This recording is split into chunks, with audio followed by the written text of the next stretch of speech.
Okay, so today we're going deep on a couple of college football matchups that might seem a little out of the ordinary at first glance. Yeah, they're definitely not your typical big-time rivalry games or anything like that. Right. We're talking about two games between the UMass Minutemen and the Georgia Bulldogs. You sent me some articles on these games, and I got to say, I was intrigued right away. Yeah, I can see why it's not every day you see a team like UMass, kind of a program that's still finding its footing, Yeah, going up against a college football powerhouse like Georgia. exactly. Like, talk about a David versus Goliath situation. Absolutely. And to make it even more interesting, both of these games were played in Athens, Georgia at Sanford Stadium. Ah, Georgia's home turf. Yeah, so, right off the bat, UMass is facing an uphill battle just based on the venue. So let's lay the groundwork here a bit. For those who might not be totally familiar with these two programs, can you give us a quick rundown of where they stood at the time of these games? Sure. So we're looking at UMass, a team that's relatively new to the football bowl subdivision, which is, the top tier of college football. Yeah, the big leagues. Exactly. And they're still trying to establish themselves, build a reputation. And then on the other side, you have Georgia, a program with deep roots, consistently ranked among the nation's best. Okay, so a pretty significant difference in pedigree, I guess you could say. Oh, yeah, for sure. During both of these games, we're talking about Georgia being ranked in the top 10 nationally. Yeah, a real powerhouse. Absolutely. Yeah. Now, here's where it gets kind of interesting. Both games ended with the exact same score, Georgia 66, UMass 27. Okay, wait. So two completely separate games, years apart, same score. Same score, which, on the surface, you might think, oh, well, that's all you need to know, right? Yeah, total blowouts, nothing more to see here. But trust me, there's a lot more to unpack here than just the final scores. I'm all ears.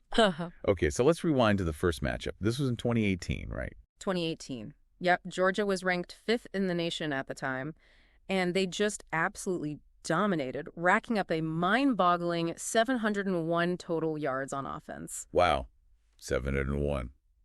That's got to be up there in their record books, right? It is. It was the second highest total in Georgia's history. Wow. Now, this game also featured a pretty memorable performance from a young Justin Fields, right? Oh, absolutely. Fields was just a freshman quarterback at the time, but he really showed flashes of his potential in this game, rushing for over 100 yards. Yeah, which is pretty impressive for a Georgia quarterback, isn't it? I mean, they're not exactly known for their running quarterback. No, you're right. It's a pretty rare feat for them. It was only the third time a Georgia quarterback had hit that 100-yard rushing mark in a single game since 1976. Wow, talk about a glimpse into the future. I mean, Fields obviously went on to have a phenomenal career. Yeah, so even in these kind of lopsided games, there are these little nuggets, these moments that hint at future greatness. Yeah, absolutely. Okay, so now let's fast forward to 2024. All right, 2024. And the landscape has shifted a bit for both teams. Right. UMass is coming in with a 2-8 record. Not exactly a stellar season. And to add to their woes, their head coach had been fired just before this game. Oof.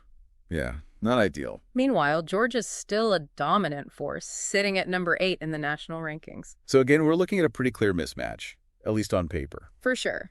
But, it's interesting to think about what these games represent for each team. Okay, yeah, let's break that down. What's at stake here for a team like UMass when they step onto the field against a giant like Georgia? Well, for UMass, it's kind of like, what can you gain from this experience? The odds are stacked against you. Right. But maybe it's about more than just the win or loss column. Okay, I like where you're going with this. Yeah. So for UMass, it's maybe about testing themselves against the best, building some resilience. Exactly. Or maybe it's a chance for some of their players to showcase their skills in front of a national audience. You never know. A scout might see a diamond in the rough out there. Yeah, that's a good point. And it could even be a recruiting tool for UMass down the road. Yeah. Come play for us. You'll get to go up against the top programs in the country. Right. And for Georgia, obviously they're expected to win these games. Yeah. But it's still a valuable opportunity for them to maybe fine-tune their strategies. Okay. Yeah. Work out some kinks. Exactly. Give some playing time to younger players, those who might not get as many snaps in a closer game. Right. So it's kind of like a high-stakes scrimmage in a way. Yeah. And there's also the financial aspect to consider, too. Oh, right. The money. For a smaller program like UMass, getting paid to play these guaranteed win games against the big schools can be a significant source of revenue for their athletic department. Makes sense. But I got to ask, from a fan's perspective, doesn't this kind of create a situation where these games become predictable?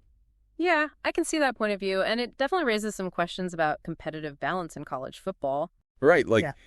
Is it really beneficial for Georgia in the long run to keep playing these kinds of games? Or is it just padding their stats?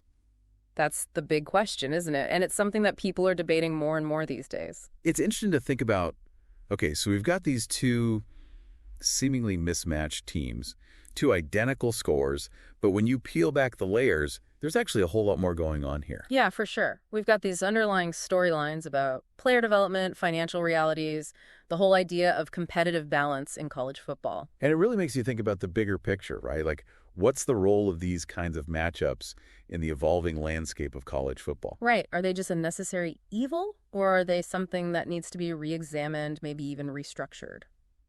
It's a fascinating question, and one that I think deserves a lot more attention. Absolutely.